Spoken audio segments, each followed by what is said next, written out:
Morning Aquarius, I'm going to do a weekly general read for the week commencing 17th of October. Use the True Black as I ever do, and then I'll use the Wild Unknown to clarify. Nearly dropped that. So cards have been shuffled, let's get to it. 5-card read, present position, present expectation, unexpected, short-term future, long-term future. Energy on the bottom, the Emperor, you're in charge this week, very definitely Aquarius. Very definitely in charge in a really good way. Love the Emperor energy. It's about order, control. It's about, you know, when people go, come on, let's go to the seaside, and you'll pile in the car, and when you get there, someone goes, we haven't brought a towel, we haven't brought suntan lotion, we haven't got any money. The Emperor just goes, got it. Knew you were going to do this. You've been talking about the seaside for weeks, so I've got a little bag in the boot of the car ready to go. So it's about that fantastic energy when someone goes, oh, is there any chance you can help me with? And you go, yes, I can. Yeah, love it. Really positive read this week. Really good, Aquarius. Very nice. 8 of Pentacles, a card of diligence and reward and craftsmanship. You're doing a fantastic job. You see that from the hammer smoking away, creating these coins. So you just, pardon me, just knocking the job out one after the other. Real roll your sleeves up energy as well. Great to see that. And people are seeing this and going, wow, check this person out. Yeah. So, I don't know, if you're a graphic designer, you're just knocking these jobs out one after the other, bang, bang, bang, bang, bang. People love to see that, so great job. Present expectation is, you know, a bit woe is me, it's the burden card. It's like, why am I doing all these jobs? Why has this person only got one job and I've got 12? Yeah, don't worry about that. Maybe I don't know, maybe they're mates with the boss and they're having a cushy life. That's not for you to decide. This is you down here. But this is the Goliath beetle, and it can carry 100 times its own weight. So if someone's taking a free ride off you, fine, leave them to it. Universe has got a reason for that, and they'll get found out. They'll get theirs. The other thing is, what he talks about is, yes, it's a burden, but it's almost over. Yeah. Then what's unexpected is how left field fate can be. This is Wheel of Destiny, Wheel of Fortune card. We call Destiny in this particular deck. And it's this strange creature lording it over our world and tying these strands of fate together. And it talks about, rightly or wrongly, fate coming out of nowhere. You know, I personally believe that we have a choice. You know, is fate. You could argue that, you know, is your fate to become king of the UK? You know, it's like, how on earth are you going to do that? You know, you're I don't know, Swedish. It's just not going to happen. But maybe it does. You know, if that's your fate, that's what's going to happen. I'm a bit more sort of, I don't think so. I think when you come to a crossroads and you're faced with a choice, some people argue fate is going to whisper in your ear, go south, and you go south. I don't believe that. I think fate goes, well, where are you going to go now? South is fortune and glory, north is terror and pain. Well, I'm not going to tell you which one to take. So you go north. And maybe you were supposed to go through some terror and pain to get to fortune and glory. Maybe you're just taking the circuitous route to make you a better person. But ultimately, this card is fate. It's coming from left field. There's nothing you can do about it. It's something coming in this week. Bang. What are you going to do? What you're going to do is you're going to leave the situation you're in. Simple as. The baby octopus here has to leave the nest. If he stays in the nest, he'll starve and die. All the other octopi have gone. The mother's gone. It's time to move on. That's what you need to do. Yes, it's full of terror and danger, as we've just talked about, but you can't stay in the situation you're in now. So if you're in a relationship that's not working, it doesn't mean the relationship is going to end. It means the relationship is going to change. So I use the classic one of, you know, your partner's on nights. You hardly ever see them. You're drifting apart. What are you going to do about it? So can you afford for your partner to come off nights? In which case, that's an easy fix. Does your partner even want to come off nights? Maybe there's a bigger conversation there. So I'm not talking about, you know, you leave your job or you move to another town or you leave your partner, but the situation you're in, the stage you're at, is something that you need to step away from. So you're going to move away from that situation and move into another long-term future. And again, on a read of this size, it's 1 to 3 weeks really. So between now and the end of October, maybe. This is the energy of the Page of Cups. It is, I call it the open-armed wonder card. You know, sometimes you wonder why you're not having the experiences you thought you would. You know, why doesn't anyone invite me to a party? Why can't I go on the fairground ride? Why am I not at the seaside? Why did I not climb a mountain? I don't know, why didn't you? This is the exact opposite of that card. The page of the page of cups is a card of wonder and excitement, and I'm just grabbing a drink. Sorry, Aquarius. Aquarius is my brother's sign. He's no longer with us, unfortunately. So these reads are always a bit tough, the Aquarius ones. So bear with me. This is a card of look at the oyster down here. You know, the oyster shell is open and there's a pearl inside it.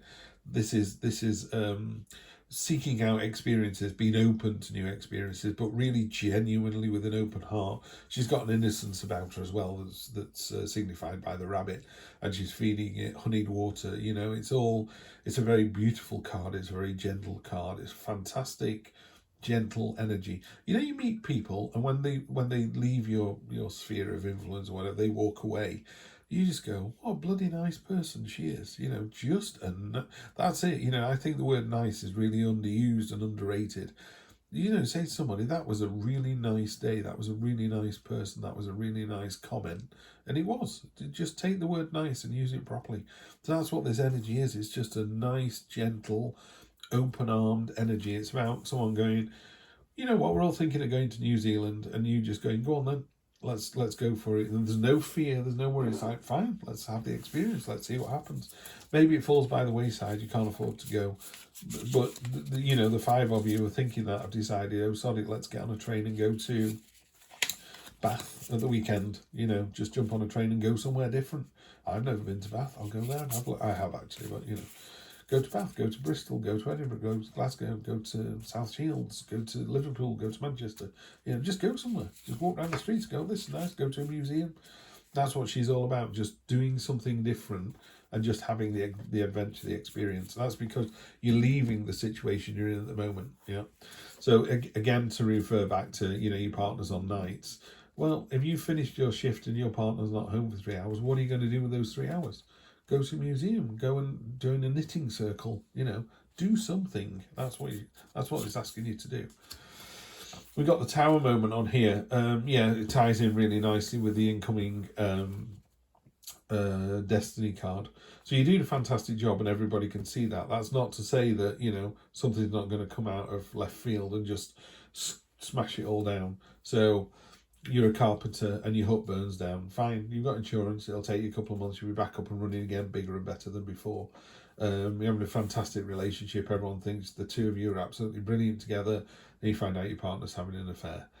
They were supposed to, the universe is going, you were doing a fantastic job. It doesn't change the fact that you were doing a fantastic job and everybody could see that. The fact that they're a dick is their problem, not yours. And then the universe goes, now what do you do about it? Yeah. Do you get over the burden? Do you leave the situation and you move on to the open-armed wonder, which is a great way, by the way, to live your life. You know, if something happens to this fantastic situation, the Tower card is a card of everything being swept away, and ground zero. It's like, okay, we've leveled the ground, all the trees are gone, the tsunami came in and washed everything away. Now we rebuild, and we rebuild better. Do we build houses on stilts? Do we build earthquake-proof houses? Do we put levees up? You know, learn from your experience, move on.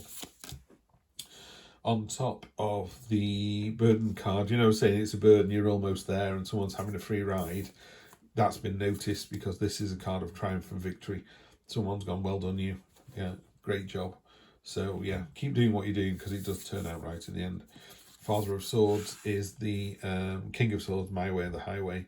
So yes, when this thing comes out of left field, what are you going to do about it? Yeah, how are you going to fix it? How are you going to deal with it? And the Father of Swords deals with it in a really stoic, rational, clear-headed way. Yeah. So the good news is, whatever comes at you this week, you're just able to go, okay, that curveball's been thrown at me. This is how I'm going to fix it. Mother of Cups. I'm going to read up on this one if you don't mind, because I've only had this deck less than a week. So it says here, she's insightful and psychic. The Mother of Cups rivals the High Priestess with her natural psychic abilities. She's a gentle, tranquil woman whose insights bring healing to those around her. She thrives when amidst her family, the arts, music or beauty. I said go to a museum, didn't I? Like a true swan, when the Mother of Cups is pushed, she becomes aggressive and defensive. She'll commonly see herself as the victim when distressed in a situation. That's really important as well. When you're leaving a situation, you've got to go back to this card here. You were doing a great job. Now, for some people, that won't be enough. That's their problem, not yours. Yeah? Got to remember that. That's their issue, not yours. Wheel of Fortune, so you're doubling down here on this. So, while the Destiny card in this deck is a bit more cold and a bit more, you're not going to see it coming. The Wheel of Fortune, let's see what it says here for you. 10, Wheel of Fortune, Destiny, change of course. Whether night or day, the Wheel of Fortune is always in motion. Some call it fate, others destiny. It's possible to go for months or years without feeling its presence, but when this card appears, the eye of the wheel is fixed upon you. Don't be surprised if there's a change of course heading your way. It's something you'd least expect. Whatever happens to you during this time, know it's going to bring you closer to your life's purpose. So something's going to happen. There's another guy that does reading called Zane Intuitive Guidance. He's really good, by the way. I recommend you check him out. But he calls the Wheel of Fortune. He said the train is in the station. You know, jump on the train. And I think that's a really good analogy. You know, that the wheel turns, and if you don't jump on, it turns again. It comes back around. But the universe doesn't wait for anybody. So you get to the station, you go, but there's 3 trains. It's like, pick a train. I don't know which one. Just pick a train. Do the open-armed wonder. Get on a train and end up in Liverpool. Get on a train and end up in Edinburgh. Get on a train and end up in Poland. Doesn't matter. The universe wants you to get on a train. And then finally, we'll do one last card just over the top. Sorry, I started dismantling those before I'd done this one. Knight of Swords. By all means, do something with real energy and vigour and come charging in and go, come on, let's all go to the seaside. But just kind of temper that a little bit, that maybe other people aren't as advanced and as in the zone as much as you are. Yeah. So you might be going, do you know what? I'm going to leave this situation. I know exactly what Steve was on about. You know, I'm not going to go out with Dan for a minute longer. Game over. Moving forwards. It's like, whoa, steady on. You know, just think about that. Not saying that you shouldn't do that at all.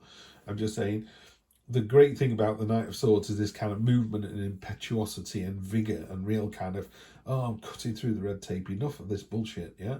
Great energy to have. Just be careful it's not done on the back of, you know, oh, I've given all my life savings away. How the hell did that happen? So just think, if you're too good to be true, it is. But yeah, enthusiasm and vigour will get you a long way in life. So I love your enthusiasm. Keep hold of that, Aquarius. But just temper it with a bit of day-to-day stuff as well. All right. Have a great week, and I will see you next week for more of the same. Take care.